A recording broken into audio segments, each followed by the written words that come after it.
गुरुजी, सबसे पहले आपके चरणों में मेरा कोटि-कोटि प्रणाम। जी, आशीर्वाद। मेरा प्रश्न है गुरुजी कि अभी के समय में जो हुँ, लोग जो नौजवान हैं, लड़का-लड़की जो एक एक दूसरे के कास्ट में शादी कर रहे हैं, जैसे कोई ब्राह्मण है तो राजपूत से शादी कर रहे हैं, कोई यादव है तो राजपूत से शादी कर रहे हैं। तो ठीक है। ये जो परंपरा है और इससे हमारे समाज में लोग समझते हैं कि बहुत बुरा कार्य हो रहा है, हुँ, हुँ, हुँ। ठीक है? हुँ, हुँ। तो सच में ये कितना परसेंट सही है और कितना गलत है? यदि पेरेंट्स लोग इन चीज़ों को लेकर बहुत ज़्यादा परेशान रहते हैं और हुँ, बहुत हुँ। नीच दृष्टि से देखा जाता है, तो आध्यात्मिक ढंग से या फिर भौतिक ढंग से, है ना? थोड़ा हुँ, समझाइए, इस पर अच्छे से प्रकाश डालिए कि ये चीज़ कितना गलत है, कितना सही है? हुँ, हुँ। यही प्रश्न है मेरा। क्योंकि ये चीज़ मतलब नेशनल लेवल पे समस्या है। ऐसे तो भारत के बाहर ये तो नॉर्मल चीज़ है, लेकिन हमारे भारत में संस्कृति के अकॉर्डिंग इसे लोग नहीं देख पाते हैं। हुँ, इसे हुँ। समझते हैं कि ये आउट ऑफ टेक्स्ट है, मतलब संस्कृति से बाहर का कार्य हो रहा है। हुँ, हुँ। तो क्या सही है, गलत है, थोड़ा इस पे प्रकाश डालिए थोड़ा। देखिए, आपने कहा कि आध्यात्मिक तरीक़ा से बताने के लिए, जी, तो मनुष्य का जो जन्म हुआ है, वो वास्तव में अध्यात्म के जो अंतिम तत्व है, जैसे वेदांत है, वेद के जो अंतिम तत्व है, परम तत्व है, वहाँ तक पहुँचने के लिए ही मनुष्य जीवन मिला है। ठीक है ना? और उसमें सच पूछा जाए तो अब देखा जाए ना कि व्यक्ति जब जन्म लेता है तो बूढ़ा जन्म नहीं लेता है, जवान जन्म नहीं लेता है। स्वाभाविक है कि एकदम बच्चा जन्म लेता है और फिर उसके जीवन में फिर 4 पड़ाव आते हैं। पहले ब्रह्मचर्य, जो बाल्यावस्था से आरंभ होता है, फिर गृहस्थ, उसके बाद वानप्रस्थ और उसके बाद फिर सन्यास। डायरेक्ट तो सन्यास होना नहीं है। डायरेक्ट सन्यास होना यानी कि समझिए कि विकृत होना है, सही दिशा नहीं है। जी, डायरेक्ट सन्यास होना सही दिशा नहीं है। यानी काल, परिस्थिति, जीवन, कर्म, मर्म सबको समझते हुए जो सन्यास तक पहुंचता है, वही ब्रह्म की प्राप्ति कर पाता है। जी, अथवा रेयर केस, कोई बिरला ही ऐसा होता है जो प्रारंभिक काल में ब्रह्मचर्य अवस्था में, बाल्यावस्था में ईश्वर की प्राप्ति कर पाता है। लेकिन जीवन का जो वास्तविक मूल्य है, वास्तविक अर्थ है, ईश्वर प्राप्ति है। जी, ठीक है? इसमें धर्मपत्नी, आप शादी की बात करते हैं और जी, कास्ट और इंटरकास्ट की जहां तक बात आती है, तो जहां तक बात रही अब धर्मपत्नी की, तो यहां ये मैटर नहीं रखता है अध्यात्म में। जीवन अध्यात्म के लिए ही है, जी। इसलिए नाम भी पड़ता है धर्मपत्नी। क्या नाम पड़ता है? धर्मपत्नी। और पुरुष को कहते हैं पतिदेव। जी, तो देव तात्पर्य वहां, यहां देवी भी कहते हैं पत्नी को। जी, तो स्वाभाविक है कि इसका लक्ष्य ही है धर्मात्मा बनना। धर्मपत्नी से स्टार्ट होता है तो स्वाभाविक शब्द है धर्मात्मा बनना, धर्म का आचरण करना। ठीक है ना? धर्म का आचरण करना प्रधान हुआ और धर्म का आचरण करते हुए परमात्मा की प्राप्ति, यानी कि घुमा फिरा के मुख्य उद्देश्य आ जाता है ईश्वर प्राप्ति, अध्यात्म, अपने आप को जानना, वेदांत को जानना, किस लिए हम जन्म लिए हैं वो जानना। उसमें जिस तरह से ब्रह्मचर्य काल में विद्या सहायक है, पढ़ना है, उसी तरह से गृहस्थ काल में, गृहस्थ समय में, गृहस्थी समय में पत्नी भी सहायक है। किस चीज के? ईश्वर प्राप्ति के, धर्म तक पहुंचने के। इसलिए कि पहले ही हमने कहा कि बूढ़ा आपने जन्म नहीं लिया, आप बच्चा जन्म लिए हैं, फिर जवान बनेंगे और जब जवानी आएगी तो स्वाभाविक है कि आपके अंदर सेक्स आएगी। बिना सेक्स से कोई रह ही नहीं सकता है। क्या कोई रह सकता है? सेक्स तो जीवन का एक बहुमूल्य तत्व है जो वो हर व्यक्ति के साथ आना है। अब इतना ही जानना है, अगर उस सेक्स को अगर व्यक्ति धर्मपूर्वक निर्वहन करे तो वह धर्म कहलाता है। जैसे सीधे शब्दों में अगर आप समझे तो उसी कार्य को व्यक्ति अपने पत्नी के साथ अगर करता है, शयन करता है, तो वो धर्म कहलाता है। वही जैसे ही जो हमारी सनातन संस्कृति है, और वही जैसे ही दूसरे स्त्री के साथ, दूसरे लड़की के साथ अगर बात आ जाती है तो वह धर्म कहलाता है। बात तो वही करना है, काम तो वही करना है, पर एक जगह वो धर्म कहलाता है और दूसरी जगह अधर्म कहलाता है। तो धर्म और अधर्म को जानना है। अब इसी तरह बात उत्पन्न हो रही है इंटरकास्ट और कास्ट, यानी अनदर कास्ट। दूसरे कास्ट में अगर कोई शादी करता है, तो जैसे कि जीवन लक्ष्य था यहाँ ईश्वर प्राप्ति, प्रमुख धर्म आचरण, पति पत्नी मिल करके धर्माचरण करने हैं और धर्माचरण करते हुए परमात्मा तक पहुंचना है, ये मुख्य था। उसी तरह से हमारे जो भारतीय संस्कृति है, जो ऋषि परंपरा जो देखा गया है, तथा जो आप अगर कथा पुराण इतिहास से उठा कर लाते हैं, उसी को लोग प्रमाण मानते हैं, तो वहां से उठा कर लाते हैं, तो मेरा अनुभव कहता है, जो हम आपको अभी बताते हैं प्रमाण स्वरूप, जाति कोई मायने नहीं रखता है, जाति कोई मायने नहीं रखता है। वेद स्पष्ट शब्दों में कहती है कि जन्म जायता शूद्र, जन्म से सब शूद्र है। शूद्र का तात्पर्य होता है अबोधा अवस्था। कौन अवस्था? अबोधा अवस्था। हाँ, कोई बोध नहीं है, कोई ज्ञान नहीं है, कोई एजुकेशन नहीं है, कोई संस्कार नहीं है जी, उसे शूद्र कहते हैं।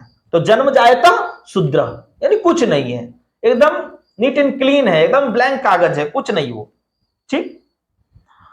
अब व्यक्ति को जिस तरह से संस्कार ने द्विज उच्चते, संस्कार से ही दूसरा जन्म, यानी कि एक आध्यात्मिक संस्कार हमें एक नव निर्मित जीवन, एक नया ढंग जीने की कला देता है। जैसे ही एक अच्छा कला जीवन में जीने का आता है, उसे द्विज कहते हैं। दूसरा जन्म होना एक किस चीज के दुनिया में? तो ज्ञान के दुनिया में। द्विज कब कहलाते हैं? अध्यात्म की दुनिया में, ज्ञान की दुनिया में, वेदांत की दुनिया में जब मेरा प्रवेश होता है तो वो द्विज होते हैं जी। ठीक है। तो इस आधार पर देखा जाए तो वहां हमें किसी भी कन्या का, किसी भी पुरुष का, किसी भी लड़की लड़का का अगर शादी होता है तो मुख्य रूप वहां गुण होता है। क्या होता है? गुण मिलाना होता है, गुण और ज्ञान। यानी उस लड़की और लड़का से क्या उसका जो स्वभाव है, उसका जो गुण है, उसका जो एजुकेशन है, उसका जो क्रिया है, उसका जो सोच है, उद्देश्य है, क्या एक है? ये प्रधान मैटर रखता है, न कि जाति मैटर रखता है। ठीक है, ये प्रधान है, समझ रहे हैं? ये प्रधान मैटर रखता है। अगर आप थोड़ा सा अपने सनातन धर्म के ओर अगर और थोड़ा पीछे चलते हैं तो देखिए, भगवान श्री कृष्ण महाराज थे, सम्राट थे। भगवान ही कहे जाने वाले को सम्राट भी कहना तो बड़ी छोटी सी बात हो जाती है ना। और आध्यात्मिक दुनिया के परम ब्रह्म स्वरूप, परम योगी है ना, परम योगी, परम तत्व, ऐसे ब्रह्म के जीवन में जब पुत्र प्राप्ति हुआ, प्रद्युम्न का जन्म हुआ, तो प्रद्युम्न का जो जन्म का जो तरीका है वो आप लोग जानते ही हैं। और उनकी शादी होती है, कैसे कैसे होती है, तो जहां से होती है वो एकदम कहाँ, तो उसमें जो कथा बताई गई है शास्त्रों में, वो एक दानव के यहाँ रहती है। और वे कैसे कैसे जो कथा में आई है बातें कि वो मछली के पेट में जाते हैं, वहां उसकी भरण पोषण पालन होता है, फिर वही जो कन्या होती है, जो रति होती है पूर्व जन्म की, उससे शादी होती है। ठीक है, बिल्कुल कास्ट अलग है यहाँ, एकदम कास्ट। उसमें भी कहाँ, तो एक वो राक्षस के यहाँ पल रही थी पहले से रति, उसी के यहाँ ये भी चले गए। अब यहाँ कास्ट का कोई सवाल आया? जो भगवान श्री कृष्ण को कास्ट में करना चाहिए था, वहां कोई कास्ट नहीं है। नहीं। अच्छा, अब आ जाइए भगवान श्री, अब अब आप यहाँ लवकुश की अगर बात करते हैं तो आप वहां आ जाइए। भगवान आनंद रामायण में जो कथा हमने पढ़ा है उसके अनुरूप कि एक बार एक ऋषि के आश्रम पर राम जी जाते हैं और रात्रि में कुछ रात्रि शयन वहां करते हैं, और रात्रि शयन में वहां देखते हैं कुछ नुपुर, झंकारे तथा ढोल तथा तबला आदि का आवाज आ रहा था। तो अगस्त ऋषि से पूछते हैं कि हे ऋषिवर, ये कहाँ, यानी अगस्त ऋषि के आश्रम में ठहरे थे, तो कि ये आवाज कहाँ से आ रही है? तो ये ऐसे ऐसे बगल में एक जल सरोवर है, वहाँ कुछ देवता यानी कुछ लोग रहते हैं, और वो लोग कुछ कन्याओं को बंदी बना रखा है, और फिर उनसे रात्रि के समय नृत्य आदि श्रवण करते हैं। ऐसा आनंद रामायण में कथा हमने पढ़ा आज से 20 वर्ष पहले, और आज भी मेरे पास वो ग्रंथ पड़ा है जो बड़ा ही रोचक है और अच्छा है। और फिर तो कहा वो कन्या सब पवित्र है, अच्छा है, सती है, सब ठीक है, सब अच्छा है, हर प्रकार से ठीक है, पर बंदी इस रूप में है कि वो जो देवतागण हैं, उसके जो अधिकारी है जल के, वो लोग उनसे नृत्य सुना करते हैं, ठीक, और इसी कारण से उनको बंदी बनाया है। फिर भगवान राम ने कहा कि तो बंदी बनाना सब तो गलत है, इसलिए बंदी से व्यक्ति को मुक्त करना चाहिए। मुक्त करने के लिए राम जी जाते हैं और मुक्त कर देते हैं। युद्धादि होते हैं, उसमें राम जी तो जीतना ही जीतना है। राम जी जीते, उन लोगों को परास्त किए और मुक्त किए। मुक्त करने के बाद उन कन्याओं को कहा गया कि ठीक है, आप अपने लोक को जाइए, जहां आपका घर है वहां जाइए। वहां जो है सो वो जाती भी है, जाकर वहां से पुनः आप वापस आती है और राम जी से प्रार्थना करती है कि वहां हमारे यहाँ बहुत काल बीत गए हैं और वहां की स्थिति परिस्थिति मेरे अनुकूल अब नहीं है, आप कृपा करें और मुझे कहीं शरण दे, जगह दें। तो फिर वहां भगवान राम सोचते हैं और लव कुश की शादी, उन दो कन्याएं रहती है, वो दो लड़की रहती है, उस दोनों की शादी लव कुश से कराने की बात चलती है और होती भी है। ठीक है, आ जाइए। यहाँ भी कास्ट सेम नहीं है, कोई सेम बात नहीं। चलिए, भगवान राम की शादी की बात अगर करते हैं तो भगवान राम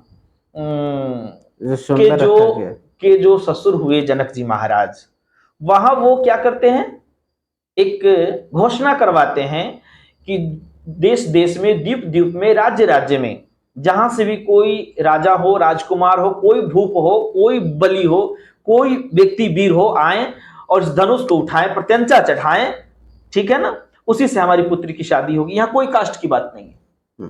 राजा किसी भी कास्ट के हो सकते हैं, तो कहीं से भी आ सकते हैं, देश देशांतर से आ सकते हैं, देश विदेश से आ सकते हैं, कहीं से भी आ सकते हैं। वहां कोई जाति की बात नहीं, वहां गुण की बात है। मेरी सीता में यह गुण है कि उस धनुष को उठा करके वो साफ सुथरा करती है, लीपती है, पोंछती है, पूजा करती है। जो वहां नीचे की जमीन जब थोड़ी गंदी हो जाती है, गर्दा धूल पड़ जाती है, तो सीता स्वयं उठाती है और उसे साफ करती है।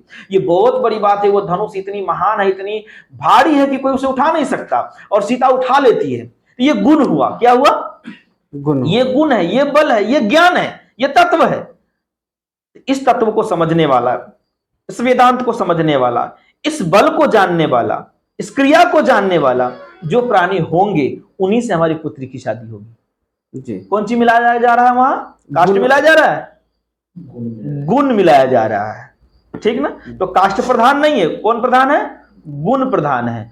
उसमें तो लोग, यहां तक कि ऐसे कहावत है कि राक्षस लोग भी भेष बदल बदल कर आए थे। राक्षस का तात्पर्य है जो कुकर्मी लोग हैं, जो चरित्रहीन हैं, ऐसे लोग भी बढ़िया बढ़िया वेशभूषा पहनकर आए ताकि हम परम सुंदरी सीता से शादी करें।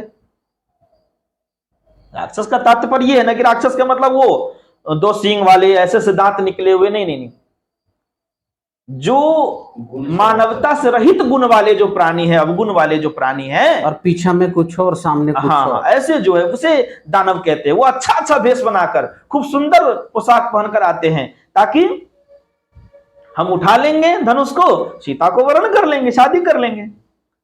लेकिन वैसा गुण जिसमें होगा, जनक जी जानते थे। जनक जी बहुत बड़े आध्यात्मिक महापुरुष थे। वो जानते थे वो यह गुण उसी में होगा जो बहुत बड़ा आध्यात्मिक होगा, जो वेदांत को जानता होगा, जो तत्व को जानता होगा, जो सम्यक बोधि होगा, जो ब्रह्म तत्व में पूरा लीन होगा, जो स्वयं ब्रह्म होगा, वही।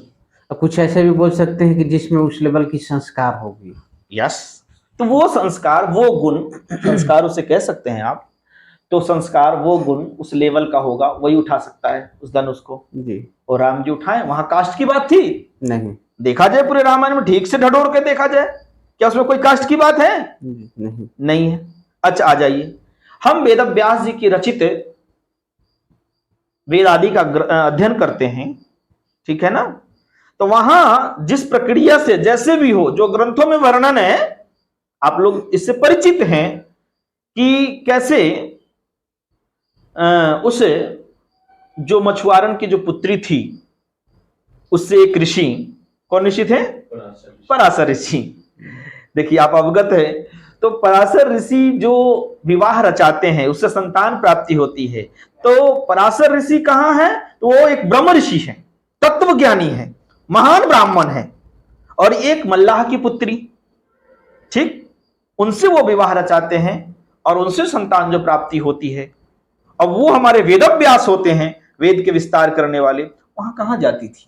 जी जी मेन चीज गुण की बात है, संस्कार की बात है, ज्ञान की बात है।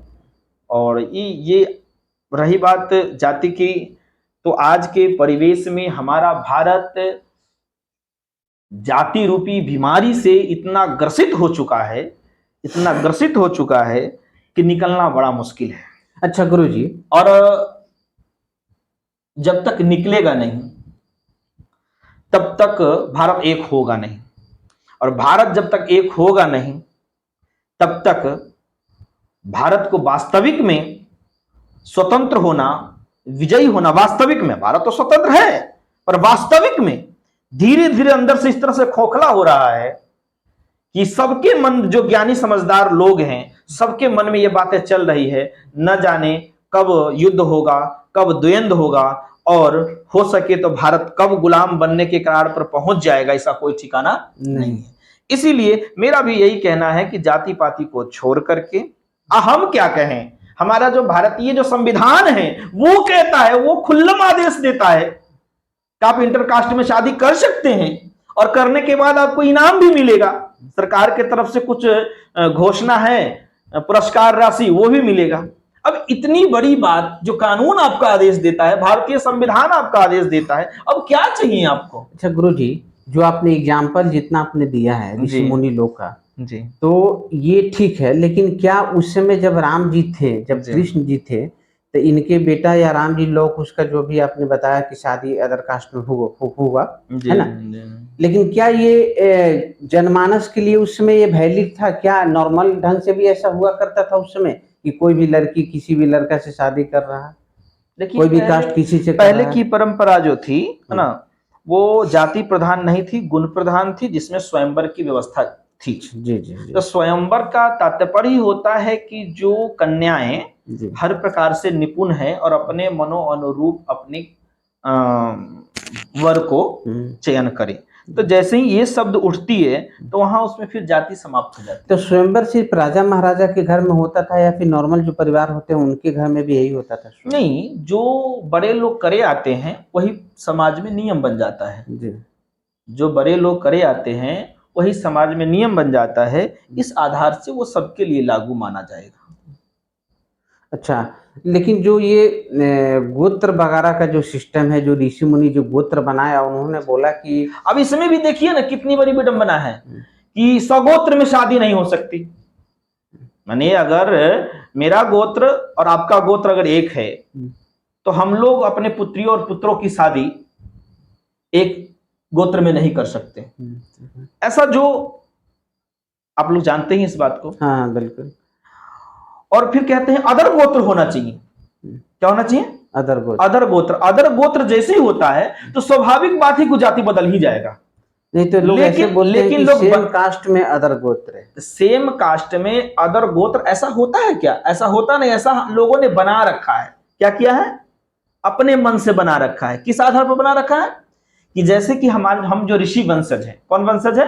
ऋषि वंशज है, तो स्वाभाविक बात है गोत्र किसका होता है? किसी न किसी ऋषि का होता है। या तो गोत्र आपका गर्ग होगा, सांडिल्य होगा, भारद्वाज होगा, कश्यप होगा, इसी तरह के सावरण आदि होगा। तो ये सब ऋषि थे। कौन थे? ऋषि थे। ऋषि थे। तो ऋषि क्या थे? ज्ञानी थे, ब्रह्म तत्व को जानने वाले, ईश्वर को जानने वाले, संस्कार को जानने वाले, विद्याओं को जानने वाले, तथा ये ज्ञानों में निपुण लोग थे। तो ये कोई भी हो सकते हैं, ठीक। तो इसमें यहां फिर जाति मैटर खत्म हो जाता है। एक ही जात में ये नहीं कह सकते हैं, वो बदल सकते हैं। यहां बात ये हो जाती है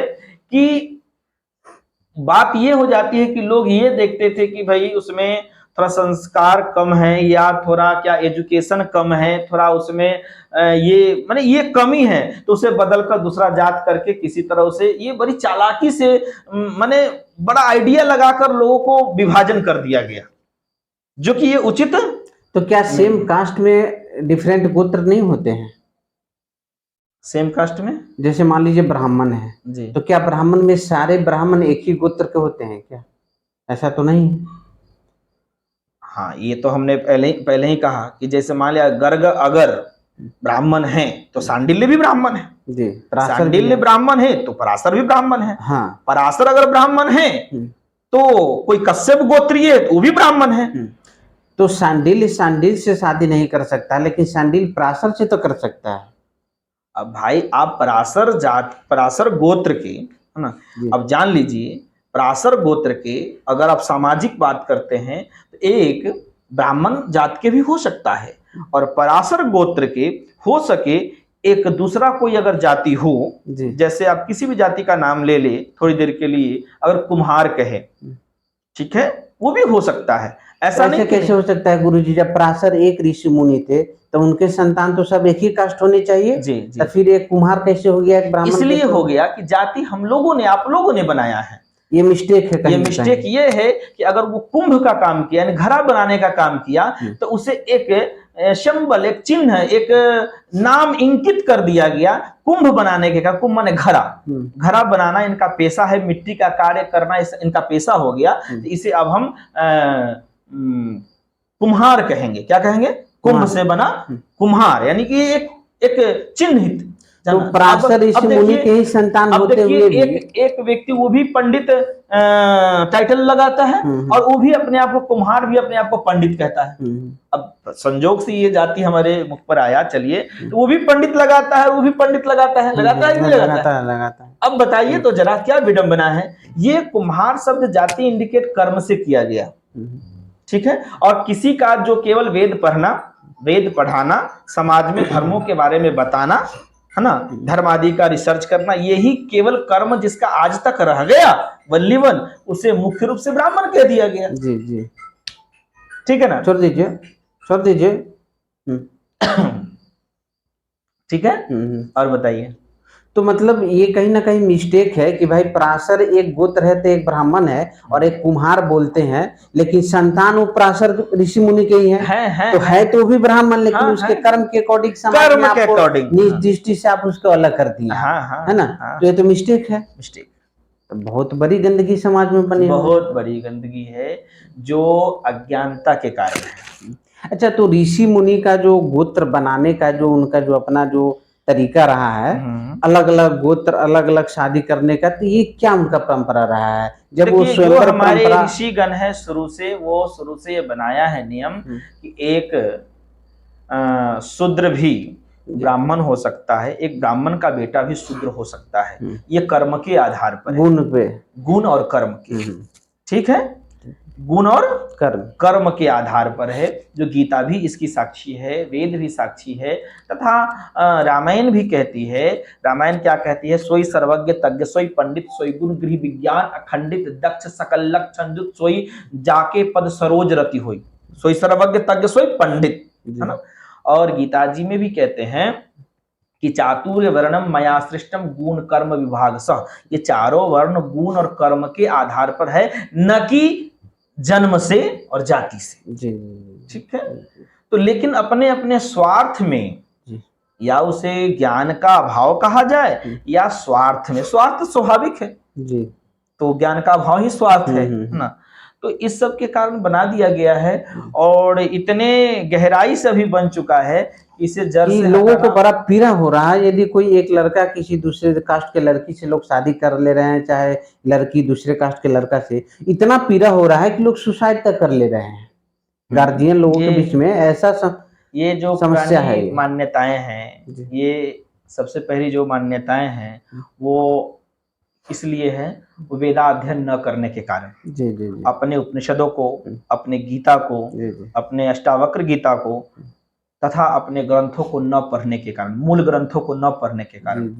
ग्रंथ हमारे समाज में बहुत सारे ऐसे हैं जो मनोनीत बना दिए गए हैं। क्या किए गए हैं? अपने स्वार्थ के आधार पर मनोनीत बना दिए गए हैं, और उन्हें पढ़ पढ़ कर आज का समय है कि पढ़ने के साथ साथ रिसर्च भी करें। परमात्मा ने आपको बुद्धि दी है तो रिसर्च भी करें। सबसे पहले परमात्मा ने आपको ये दिया है, सोचने की क्षमता, मस्तिष्क दिया है। तो दोनों चीज आप समझें, और समझ करके जो सही आंसर है वो निकाले, जिससे कि मानवता का ह्रास न हो।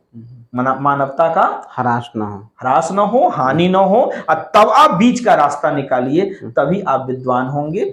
नहीं तो केवल अगर सिविलाइजेशन पर भी कोई असर नहीं आए, हाँ सभ्यता पे। जी जी जी, दोनों को बढ़िया से विचार के ही अच्छा सा आप निर्णय निकाले, तभी ठीक है। अब जैसे गुरु जी ने बताया कि कम से आपको मेन चीज होता है गुण मिलाना, कि आप जिनको भी लाइफ पार्टनर बनाने जा रहे हैं तो क्या आपके रहन सहन और गुण में है वो, तो इस चीज को तो जरूर ध्यान में रखिए। ये गुरु जी प्रमुख ने कह ध्यान दिया रखना कि ये है। गलत है, ऐसा नहीं होना चाहिए, इसका मतलब नहीं है कि आप जैसे तैसे आप इमोशन में फ्लो होकर आप किसी से शादी कर ले और अपना जीवन बर्बाद कर नहीं, ले, नहीं, ऐसा है नहीं ना, होना ऐसा तो नहीं करना है। गुण और संस्कार को जरूर ध्यान में रखना है कि क्या वो लड़का उस गुण ज्ञान का है या नहीं, है ना।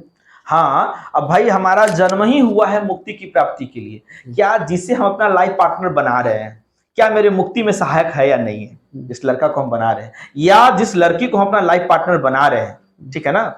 तो पत्नी मनोरमाम माने पत्नी मनोरमाम देहि मनोवृत्तानुसारणिम तारणिम दुर्ग संसार सागरस्य, इस दुर्ग संसार सागर से, बड़ा कठिन संसार सागर है, तारणिम दुर्ग संसार सागरस्य कुलोद्भवम, और उत्तम कुल में जन्मी हुई। भाई स्वाभाविक है कि हमें लाइफ पार्टनर मिलना चाहिए कि हमें इस संसार से तार दे, उद्धार कर दे, मुख्य ये गुण होना चाहिए समाज लाइफ पार्टनर में। गुरु जी समाज में जो मन के अकॉर्डिंग रचना कर दिए, जिनको जो मन में आया, और वो इतना डीप बैठ गया है कि फिर मतलब चीजों को सही गलत को छांटना बड़ा ही कड़वा चीज बन चुका है। तो कहने का मतलब कि यदि जिस दिन ऐसा लोगों के बीच में हो जा रहा है संभवतः कि कोई लड़का लड़की अपने गुण और संस्कार को खुद देखकर अपना लाइफ पार्टनर चूज करे, तो यही संस्कार अपने समाज में मानकर लोग बैठ चुके हैं कि गार्जियन जहां बोले जैसे भी बोले अंधा होकर आप शादी कर लीजिए, जो भी करना है जहां बोले कर लीजिए, ठीक है।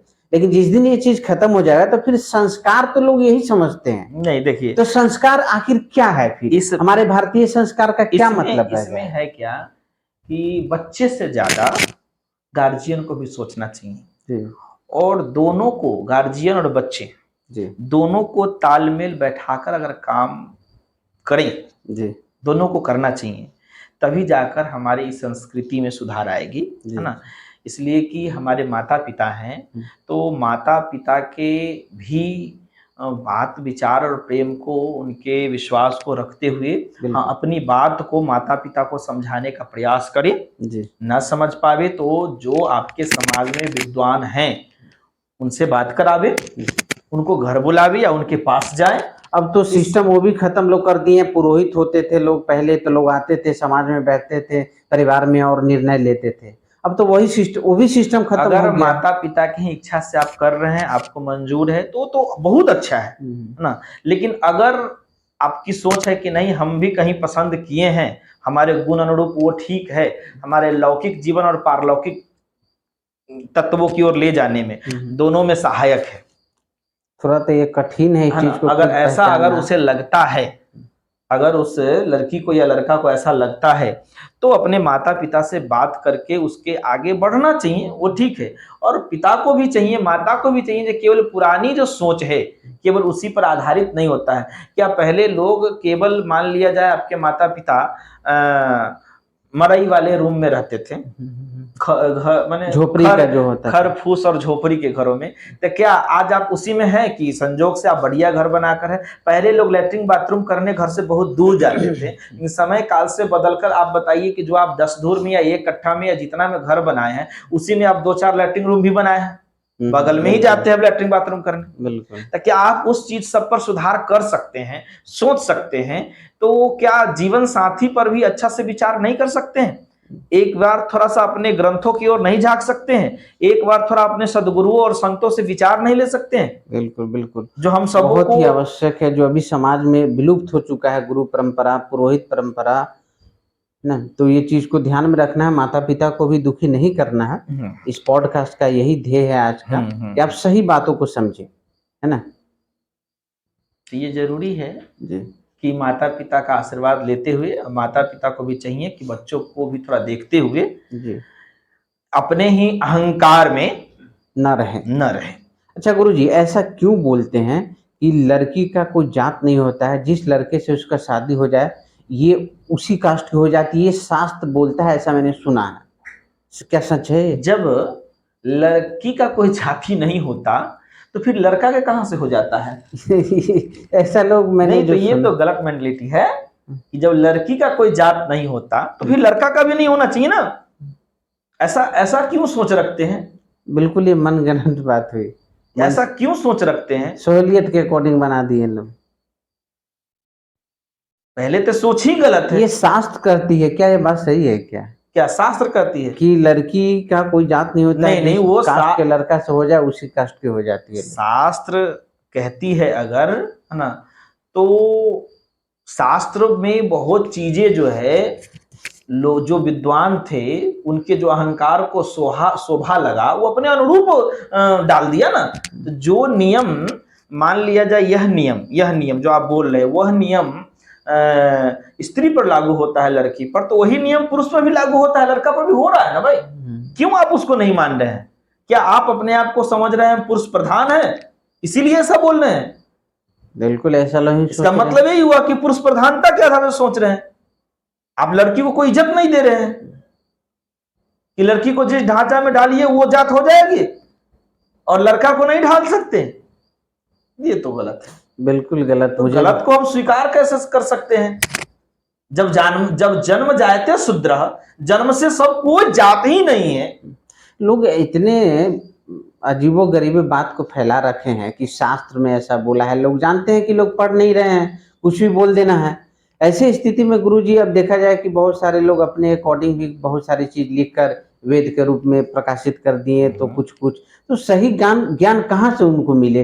कहाँ से हम समझे कि संस्कार क्या है, क्या रीति रिवाज है, सही चीज क्या है, कहाँ से समझे?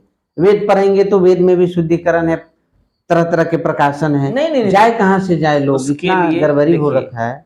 वेद है ना, कहते वेद पुराण संतमत येहू, तीनों बात को मिलान करना चाहिए। कौन कौन बात? सबसे पहले ये निश्चित सोचना चाहिए कि हम जीव की हानि न करें। हम अपने बच्चों का, अपने पत्नी का, अपने पति का, अपने माता पिता का, माने कहीं से भी हानि न करें, ये फर्स्ट रखना चाहिए, फर्स्ट उद्देश्य ये रखना चाहिए। उसके बाद वेद पुराण और संत, ये तीनों पर विचार, तीनों मिलकर विचार करना चाहिए। वैदिक, पौराणिक, ऐतिहासिक आदि तथा संत, यानी इस मत के जो विद्वान हैं, जो निष्पक्ष हो। कैसे हो? निष्पक्ष, एकदम निष्पक्ष बात करने वाले हो, जो वेदांत के आधार पर बात करने वाले हो, ऐसे संत से बात करके तब कोई निष्कर्ष निकाले तो ज्यादा बेटर है।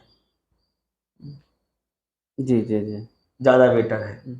केवल अगर ग्रंथ की बात करते हैं तो आपने कहा और हमने भी इस बात को स्वीकारा, हम स्वीकारते हैं कि मान लिया जाए कि अपने मन से जो पौराणिक मेरी कुछ नियम और है, लेकिन वो नियम उसको जच नहीं रहा है, तो अपने मनो अनुसार, है ना, एक नियम बनाकर संस्कृत भाषा में लिख करके और उसे कुछ बढ़िया ग्रंथ का नाम देकर प्रचार करवा दिया। ये भी तो ग्रंथ, इस ग्रंथ में ये बातें लिखी है, यानी किताब में जो लिखी गई है क्या वो सही हो गया? तक आज हम भी कुछ अपना नियम लिख करके किताब बनाकर संस्कृत भाषा में लिखवा कर या लिख करके डाल देंगे और कहेंगे ये ग्रंथ, ये इस किताब में ये लिखा है।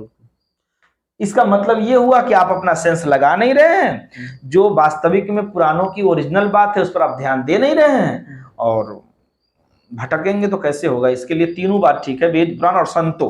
बीच में अगर संत नहीं है, विद्वान नहीं है, निष्पक्ष ज्ञानी साथ में नहीं है, तो फिर केवल वेद पुराण की बातें उतनी उत्तम नहीं होगी जब तक कि निष्पक्ष संत साथ में न होंगे। अच्छा गुरु जी, एक बहुत ही कड़वा सवाल मैं आपसे पूछ रहा हूँ, पता नहीं आप जवाब देंगे कि नहीं, कि अभी के समय में जो माता पिता, हर जगह ये बाजा बजता है कि माता पिता जो कहे सो करो, माता पिता से ज्यादा सही सोचने वाला कोई नहीं है। बात भी सही है, लेकिन इस कलयुग में हर तरह के लोग हैं। अब क्या है कि जो पुराने सोच वाले जो गार्जियन है, जो बिल्कुल बच्चे के साथ तालमेल बिठाते नहीं है, सिर्फ समाज के बारे में सोचते हैं कि मैं ये करूं तो समाज क्या कहेगा, समाज ऐसा सोचता है मैं यही करूं। ऐसे ऐसे गार्जियन है जहां बच्चे सुसाइड कर रहे हैं, निश्चित तौर पे बहुत ऐसे गार्जियन हैं। अब उस केस में क्या गार्जियन को क्या पाप नहीं लगता है? वो भी तो एक आत्मा को ही मार रहा है, एकदम लगता आत्मा है, को ही परेशान कर रहा है, एकदम पाप लगेगा। तो जरा इस पर आप प्रकाश डालिए। थोड़ा कहिए कुछ शब्दों में एकदम पाप कि ये लगेगा। बाजा तो खूब बज रहा है कि गार्जियन ये है, भगवान है, वो है, बात सही भी है, लेकिन क्या बच्चे का, वो भी एक आत्मा है, उसका क्या स्थान है? बहुत बड़ा स्थान है और चाहिए। अब लोग, कुछ साधु संत पंडित लोग इस हद तक कह चुके हैं कि गार्जियन आपके कितने भी बुरे हैं, दिन भर ड्रिंक करके आ रहे हो, गाली गलौज कर रहे हो, आप सही है, सुनिए, है ना, समाज आपको बुरा कहेगी और समाज कहती भी है ना। कि सबसे पहली बात तो माता पिता जो कहते हैं, आदेश करते हैं, ठीक है ना, जी वो तो बच्चों को करना ही चाहिए। जी इसलिए करना चाहिए कि आपके ऊपर माता पिता का बहुत सारा ऋण है, आशीर्वाद है, तथा बहुत सारी बातें हैं जो आप स्कूल खानदान से जुड़े हुए हैं, तो जी। उनका तो आदेश मानना ये सर्वोपरि है, इसमें कोई दुमत दुराय कुछ भी नहीं है। कह दे तो मानना है, बुरा से बुरा भी बात बोल सकते हैं। नहीं नहीं, फर्स्ट बात ये ऐसे है। गुरु जी आप इस बात को मानिए। एक मिनट, माता पिता के बात, पूरी बात समझ लीजिए जी कि माता पिता का बात मानना चाहिए तो मानना चाहिए, इसमें जी कोई दुमत दुराय नहीं है। लेकिन आप अगर जानते हैं कि माता पिता गलत कह रहे हैं, तो हम कैसे मान ले? जी इस दिशा में या इस बात को मानने से मेरा भविष्य नहीं दिख रहा है, जी मेरा अध्यात्म नहीं दिख रहा है, मेरा भविष्य नहीं दिख रहा है, मेरा जीवन सही नहीं दिख रहा है, जी तो उसके लिए आपको कुछ देर के लिए या कुछ दिनों के लिए अगर माता पिता के बात को अनवॉइड करते हैं, रोकते हैं या नहीं मानते हैं, तो आपको सिद्ध करके दिखाना पड़ेगा। क्या करना पड़ेगा? सिद्ध करके। हाँ, सिद्ध करके दिखाना पड़ेगा। तब माता पिता कहेंगे ना ठीक है कि भाई हमारे बच्चे ने कुछ अच्छा किया है। जी जी सिद्ध जी। करके दिखाना होगा, तो तब आप सही है, तब आप सही है। अगर दोनों माता पिता और बच्चे दोनों अगर तालमेल मिलाकर चलते हैं, कुछ पौराणिक बातें, कुछ नवीन बातें, जी दोनों को मिलाकर चल के तब बच्चा सफल होता है, तब तो और उत्तम है। और उत्तम है वो, बिल्कुल। अगर नहीं, अगर आपके गार्जियन तैयार होते हैं, तब आप अगर उनसे अनवार्ड होते हैं, है ना, जी तो थोड़ी देर के लिए अनवार्ड हो करके आप सफल हो करके या सही काम करके बता दीजिए, तब फिर आपके रिसर्च को सफल माना जाएगा। जी जी कोई कोई होते हैं हजारों में एक जो परिवर्तन लाते हैं, लाते हैं, बिल्कुल है बिल्कुल। ना, और लाना भी चाहिए, और लाना भी चाहिए। तो ये तो निश्चित है कि यदि जिस हद तक यदि बच्चे यदि अपने गार्जियन को बुरा बात बोलते हैं, कुछ कहते हैं, तो जो पाप लगता है, उसी प्रकार से यदि गार्जियन बिना कुछ समझे हुए यदि बच्चों को तंग कर रहे हैं, तो वो भी एक आत्मा है, उसका भी पाप उनको लगेगा। अब बच्चे नहीं मानते तो उनका भी लगेगा। बिल्कुल। यानी कि जीवन इसी का नाम है कि दोनों का तालमेल बैठाना। जी जी जी। जीवन इसी का नाम है कि बच्चे भी और माता पिता दोनों भी तालमेल बैठाकर चले, प्रयास करें एक दूसरे को समझाने का, और जो अच्छा से अच्छा हो वो करने का, केवल रूढ़िवादी बातों पर नहीं जाने का। अच्छा गुरु अगर जी, जाते हैं तो फिर दोनों का हानि होता है, बिल्कुल। गार्जियन का भी हानि होता है और बच्चे का भी हानि होता है। जी। अच्छा गुरु जी, जो बोलते हैं ना चरित्रवान होना, जी, तो चरित्रवान होना क्या प्राकृतिक गुण है या फिर ये सभ्यता का गुण है? ये नहीं, ये प्रकृति का गुण नहीं है, सभ्यता का। ये सभ्यता का है। अच्छा चरित्रवान होना जी सभ्यता का है। और दूसरी चीजें है इसमें जी खास चीज, जी। वैज्ञानिकता। क्या? वैज्ञानिकता। जी, क्या है? वैज्ञानिकता है इसमें। अब जैसे अगर आपको पानी से बिजली बनाना है, जी। तो पानी का तो प्राकृतिक गुण है बहना। जिधर भी मन उधर बह जाना। जी।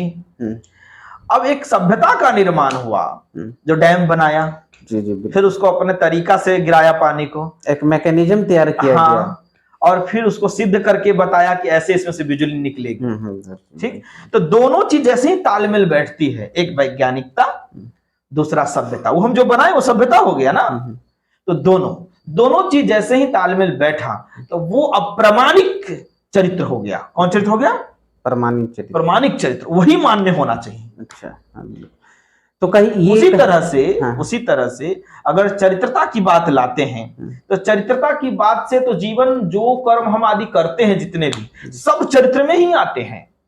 पर चरित्र के तरफ बात करने से लोगों के दिल दिमाग में एक बात आती है, स्त्री पुरुष का एक संयोग, बात हाँ, करने का तरीका हाँ। या लाइफ पार्टनर बनाने का तरीका, हाँ, बिल्कुल। उसमें छल करना, सत्य पर चलना, ये सारी बातें आ जाती है ना? आती है ना, इसमें ज्यादातर आती है। तो जो हमारे पूर्वजों ने रिसर्च करके बताया जी। कि आपके जीवन का एक ही स्त्री या पुरुष लाइफ पार्टनर होना चाहिए, उसका रिसर्च है। क्या है? रिसर्च है। उनका रिसर्च हमारे पूर्वजों का, उसका और सही भी है बिल्कुल। है ना? और जैसे ही हम एक से अधिक पुरुषों को अगर पार्टनर बनाते हैं, एक से अधिक स्त्रियों को हम पार्टनर बनाते हैं, तो उससे बीमारी अधिक से अधिक फैलने की संभावना बढ़ जाती है। बिल्कुल।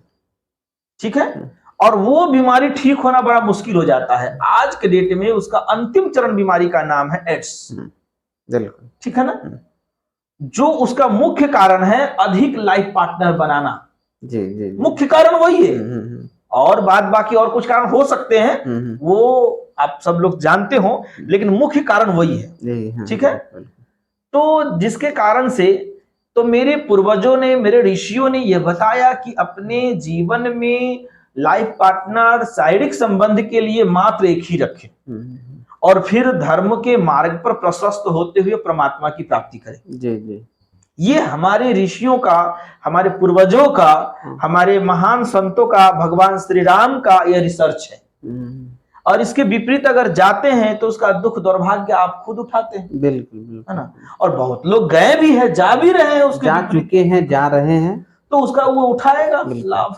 अच्छा गुरुजी, तो जब एक चरित्रवान होना सभ्यता का रूप है, हाँ। और कहीं ना कहीं ये हमें परमारथ की ओर भी ले जा रहा है, हाँ। तो ये तो समझ में आ ही रहा है, लेकिन क्या हम जब पाप पुण्य की दृष्टि से देखें तो चरित्रहीन जब शब्द हम लगा रहे हैं, है ना, तो उस केस में ये पाप से तो कोई रिलेशन नहीं रखता? नहीं, चरित्रहीनता ही पाप है। यानी कि देखिए, किसी ने प्रश्न किया कि कर्म और धर्म, कर्म प्रधान है कि धर्म प्रधान है? जी।